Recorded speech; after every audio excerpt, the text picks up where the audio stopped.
Good afternoon. Thank you for joining us for another virtual town hall. Today is Monday, April 27th. I'm going to do a review of the numbers, and then I'll talk a little bit about what we heard today from Governor DeWine and the stay-home orders and the gradual lifting of restrictions. So as of today, we are now at 16,325 cases in Ohio with 45 cases here in the Greene County. You've heard me talk about this 7-day. Last week, I talked about going 7 days without adding new cases. We were at 39 cases then. There's been a modification to these numbers, and the number has changed retroactively because of these testing that was done in those dates, and the results didn't come in until a later time. So we're at 45 new cases in the Greene County in total, which I think it's a good number. A good number in the sense that we have not seen a significant increase in the numbers, which is an indication that what you have done, what we have done collectively to flatten the curve has worked, and it's working. We've seen it at the state level, that it's worked at the state level. It's certainly worked here in the Greene County, and that's something to bring our mask or bandanas, by all the names that it goes by. It's important that we continue to do that to ensure not just our safety, but the safety of those around us. Colin Altman's going to get touch deeper on the subject. What I want to touch base on regarding the gradual lifting of restrictions is that come May 1st, we're looking at easing some of these restrictions, particularly around the manufacturing and general office spaces. So a lot of these businesses will be allowed to go back to work with some restrictions. They have to ensure certain safety standards, such as checking staff as they come in, ensuring that there's 6 feet of distancing, but I'll let Chief Altman jump into those details. What I want to discuss is that here at the local government, we're working collaboratively. That's us, the government, with the fire department, the Yellow Springs Business Chamber, the police department, to ensure that we are providing the assistance to the local businesses to ensure that they're operating in a safe environment, not just for their employees, but also for their customers. So we're doing that piece to ensure that we're doing all that we can to, one, have that economic activity, but do it in a what's more importantly, in a safe manner. So we're working on that. There'll be more details to come in the coming week and days as we iron out what these operational plans will look like. So please tune in for Wednesday and Monday next week to receive those updates on what we're doing at the local level to protect our residents and our visitors. Joining me tonight is Fire Chief Colin Altman, Police Chief Brian Carlson, Lynn Kramer, and Mayor Pam. So now I'll give the floor over to Fire Chief Colin. Thank you very much, Josue. Miami Township Fire Chief Colin Altman coming to you live from the People's Court. I am here with Judge Marilyn Millian, Yellow Springs Chamber Director Karen Wintrow, Sir Patrick Stewart, Television's Barefoot Contessa, and of course, WYSO's General Manager Luke Dennis. Who can travel without Luke? Josue was talking about the gradual rollout. If you listen to the governor's presser today, he gave some semi-detailed plans of the initial phases that did not include, unfortunately for those of you in those sectors, food service, restaurants and bars, did not include gyms or other assembly type areas. So those are still to come. It's important as we continue ramp up for this rollout to reopen Ohio, that we remember we have to continue to do the basic safety procedures. Otherwise, we're going right back where we started from. So that includes washing your hands, 20 seconds of good washing with hand soap, the ABC song, or sing happy birthday to yourself twice. Either way, you can do them both. You can use hand sanitizer as well, but it is not a replacement for good old-fashioned soap and water. If you need a primer on how to wash your hands, I don't say that to be a Yahoo. There is a good way to do it. You can find it online or just call us up at the fire station. We'll be happy to show you, because my guys, I torture them with that all the time. Masks. Wear your mask or a face covering. Some people like scarves. Some people like other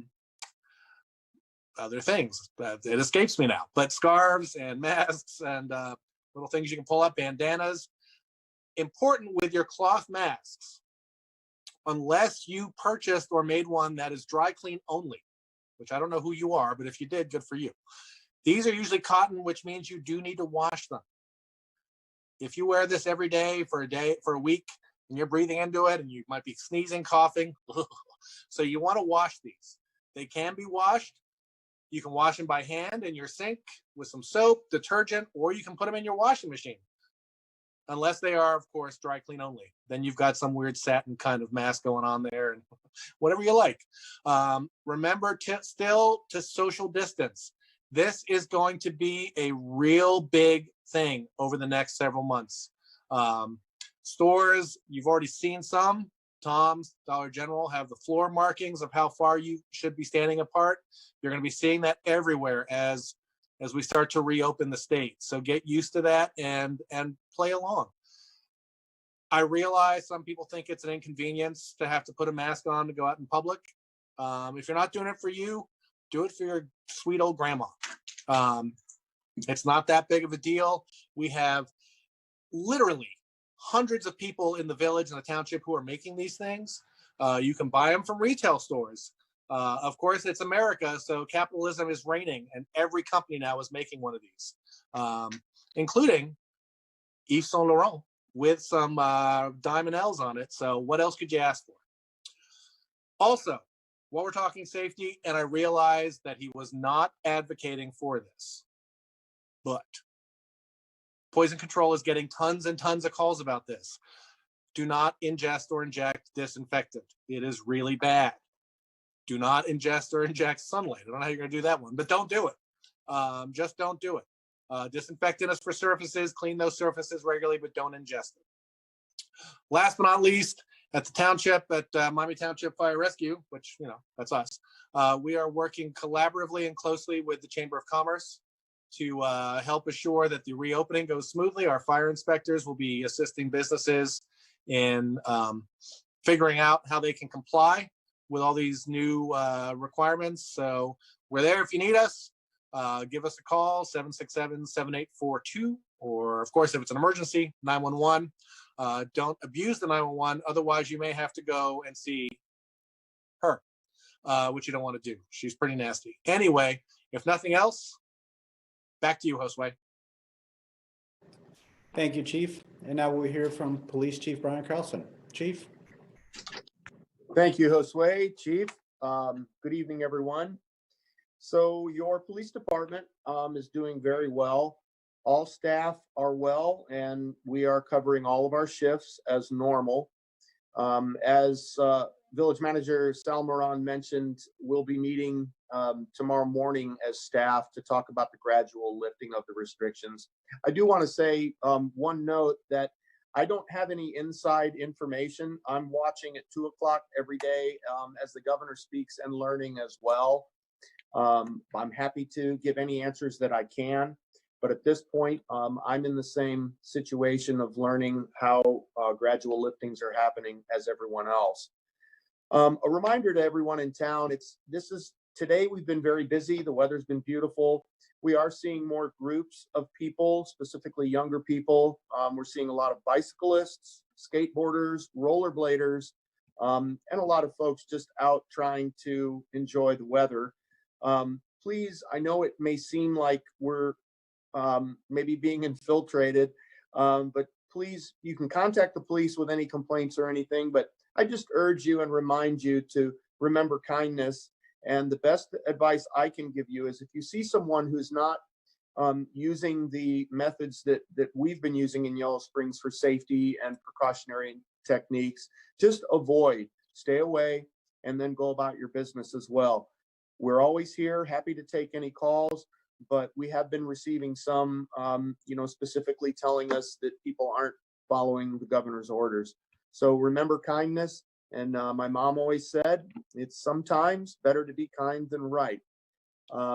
If anyone needs anything, though, we're still 24/7 as we always are. Don't hesitate to contact the police department, 767-7206. Thanks, everyone. Have a great night. Josue, back to you. Thank you, Chief. And we will now hear from Len Kramer, Yellow Springs Community Foundation. Len? Thanks, Josue. Well, as Jose said, I'm Len Kramer, representing the Community Foundation. And we've created a housing stability task force that's seeking information from residents of Yellow Springs and Miami Township about the challenges that you might be facing in housing in the current crisis. So we have a couple of surveys that we're putting links to in the Village and Community Foundation websites about housing stability, for a questionnaire for renters and one for homeowners. We also have a separate effort ongoing to gather information from landlords about their situations as well. Because we're trying to look at this in a holistic way. There's also information in the surveys about resources that are available for renters and homeowners. And I guess that's about all I have. I encourage you all to fill out the questionnaires. This information will be useful for us and for you as we work through this.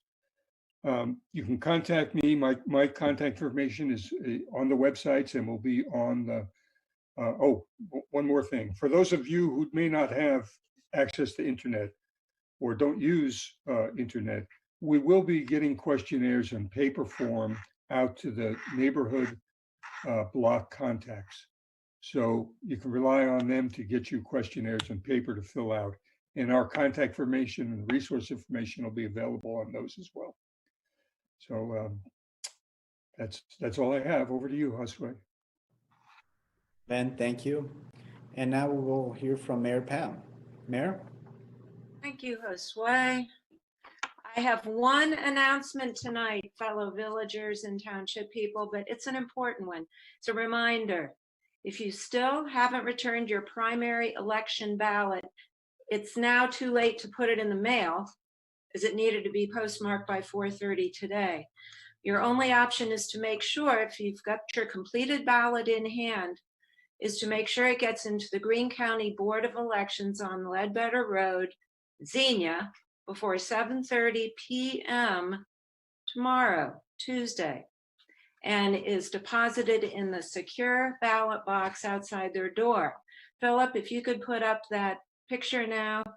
I'd like you to see a picture of handsome Johnny. Johnny Burns, our Yellow Springs Director of Public Works, sent me I was real tickled to get a photo from Johnny on late Friday evening. He was depositing his ballot in the box on Friday. I asked him for permission to use this, and he said, thumbs up, because it's important that you see right outside the door of the Ledbetter facility, Board of Elections, there's a sort of a mailbox looking structure, very clearly marked, very securely placed there where your ballot should go. And it needs to be deposited there before 7:30 p.m. tomorrow night. Now, if you don't drive or if something comes up, any trusted person can deliver that ballot for you if you can't drive it there yourself. And there's one other reminder I wanted to give you, because I've had a couple questions on this. If some of you are using the device out of the Secretary of State's office, LaRosa's office, called Ballot Tracker, the online tool that will show you where your ballot is once it's been mailed to you and back and so forth. If you're using Ballot Tracker, be aware that there are thousands of ballots arriving at the board daily, and it takes a while for them to process this information. That Ballot Tracker comes out of the Secretary of State's office in Columbus. They're not sitting there typing into it the minute they receive your ballot. So I want to reassure you that ballots will continue to be processed through May 8th, as long as you got them into the mail or into the box on time. Now, here's a fun fact I wanted to share with you. Per Ohio law, the final official canvass, as the ballot collection process is called, will be completed 3 weeks after the conclusion of the election, and that date is May 8th. So theoretically, in fact, they have until May 8th to get your ballot counted as part of the official tally. You know how on election night, they'll often say, well, unofficially, so-and-so looks like they've captured the election, but that's unofficially. May 8th is the cutoff conclusion of the election for the official count. Boards of elections then have until May 19th to complete their official results, get everything tallied, all the late things coming in that are officially allowed to come in, and get to the proper authorities on time. So your important task into the mailbox by tomorrow at 7:30, and that should do it. Your vote should be counted. Thank you very much. I'm going to shoot it back to you now, Josue. Thank you so much, Mayor. We have a few questions that have come in. I want to remind our viewers of all the ways that you can submit a question. We have a chat box and our YouTube channel, so you can submit your question through that YouTube viewing and chat box. We also accept questions via email, and you can also call them in. Our email address is right up on the top here, so you can email us that question at that email address, and you can also call us. And that phone number is also up on that screen, so please submit your questions. Our first question is for Fire Chief, and I'll read it. How is the quarantine affecting construction and impacting the opening of our new fire station? Well, thank you, Josue. That's a very good question. Very luckily for us at the township and for everyone who's a taxpayer, when the initial stay-at-home order was issued, public works construction was exempted, which allowed our project to continue. So between that, the winter being pretty wimpy, allowing our guys to keep working, they've had a few delays, but we are about just over 60% complete at this point and on target for a hopefully early October opening.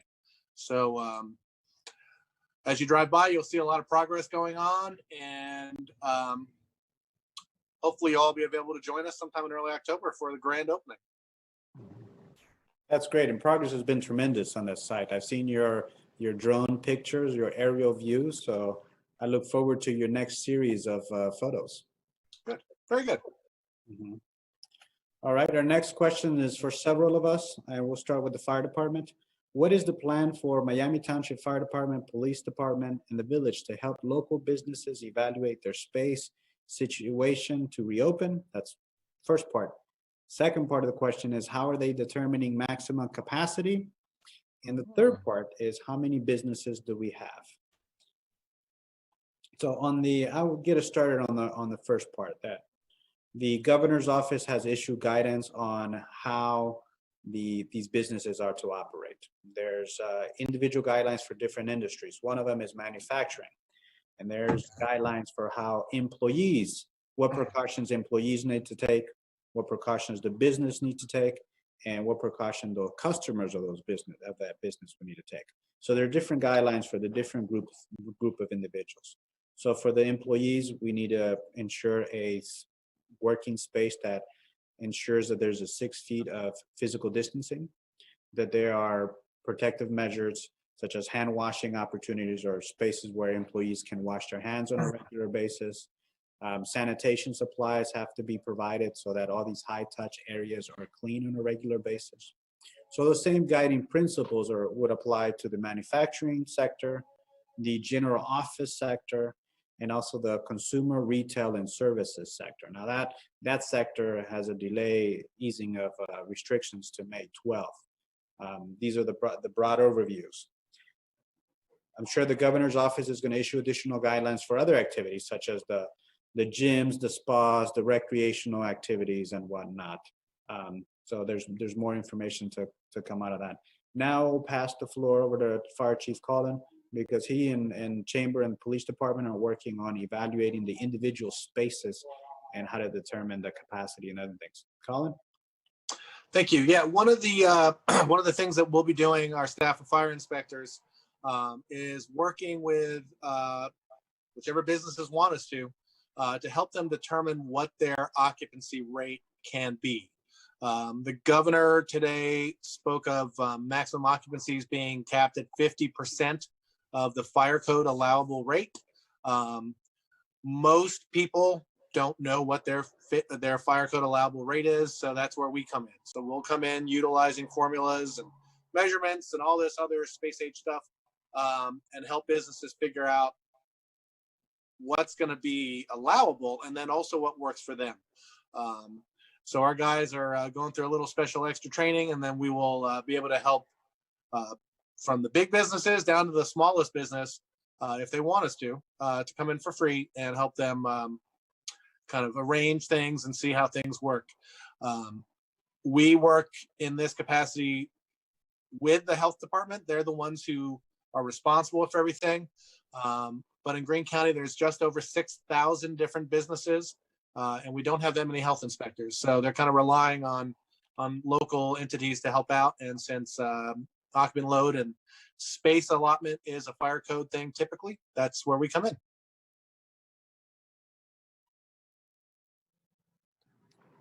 Police chief, I know you've been involved and you've been a critical part of the team that's going out to the offices, to the businesses, and helping devise the design and how people move through the space. Anything you want to add to Thanks. that? Yes, I have worked with Chief Altman, and I want to let local businesses know that I have a hefty supply of masking tape in different colors, and I will help mark out spacing on the floors. I know we have a lot of businesses in town that are doing a great job, but I'll just specifically mention Tom's Market because most everyone has been in recently. He's got, plastic dividers up between the clerks and the customers. That is not mandatory, of course, but that's a prerogative. I think that making your space feel safe to customers would be a benefit.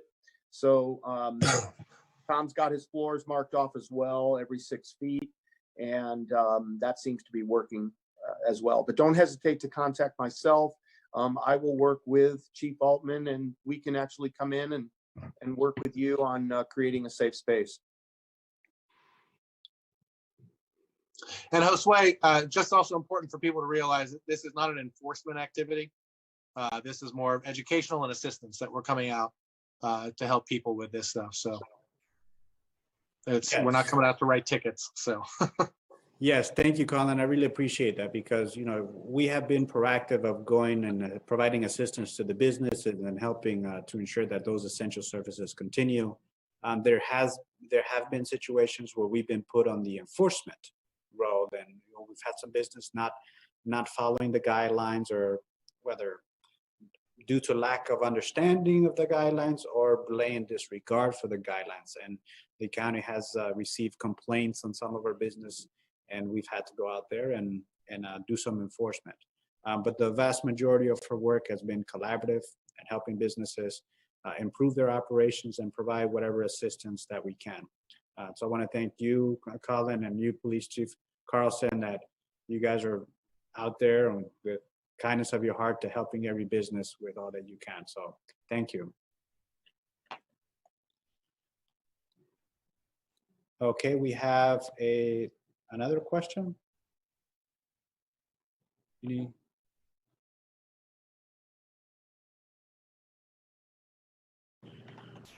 All right, that's it for the questions. I wanna remind our audience that we're not clear on what the other businesses, what the guidelines would be for the other businesses, particularly the gyms and the bars and the restaurant. So we're in a waiting pattern for that. As we expected for this round of gradual lifting of restrictions, we knew that physical distancing and the face mask and the face coverings will be requirements. I would expect that similar requirements will be in the works for the restaurants and the other recreational and entertainment businesses. So stay tuned for that. It's going to be a long road. Yeah, we've heard the governor say that we're going to watch and see how these gradual lifting of restrictions play out over the next couple of weeks. We're all concerned about what a potential rebound effect will look like, particularly when it comes around the flu season. So please know that we at the local level are taking this matter seriously, and we're looking to do all that we can to ensure the safety of our residents as the safety of our visitors. So, so please be patient. Know that we are working with all the parties involved, and businesses and our residents. We want to do the best for our community. So we're being sensitive to that. So to our residents, know that we are looking out for you. I want to say a statement about visitors. We can't close our roads and keep visitors out. I think it's there's a natural appeal for Yellow Springs. Yellow Springs is everyone's favorite place. We're going to do all that we can around the marketing and the ensuring some of the best practices in our community to protect everyone. So in that effort, we're going to continue the hand sanitizing stations. You've seen some of those stations in the downtown area. We are refilling them on a regular basis. So our public works team have been diligent about checking them and refilling these stations as necessary. So we will continue that effort. We have a marketing effort in the works on for masks. Not just our residents have been great at adhering to these recommendations. They're wearing their face masks when out and about. We want to do a marketing push for everyone that comes into town to take these best practices and wear masks and practice other behavior that is protective of themselves and others. So that's also in the works. So stay tuned for all those things. With that, I want to close out that see us as a resource. You've heard it from fire chief and police chief that we are available. So if you need anything, you can call the prospective agency. There's a great list of community-based organizations. Len, who's joined us with the Community Foundation, and others that are working diligent to ensure that you have the resources that you need and that no one falls through their cracks. So please see us as a resource. Reach out if you need any assistance. We're in this together, and together we should get through this. So with that, I'll close, and I wish you a good night. Thank you.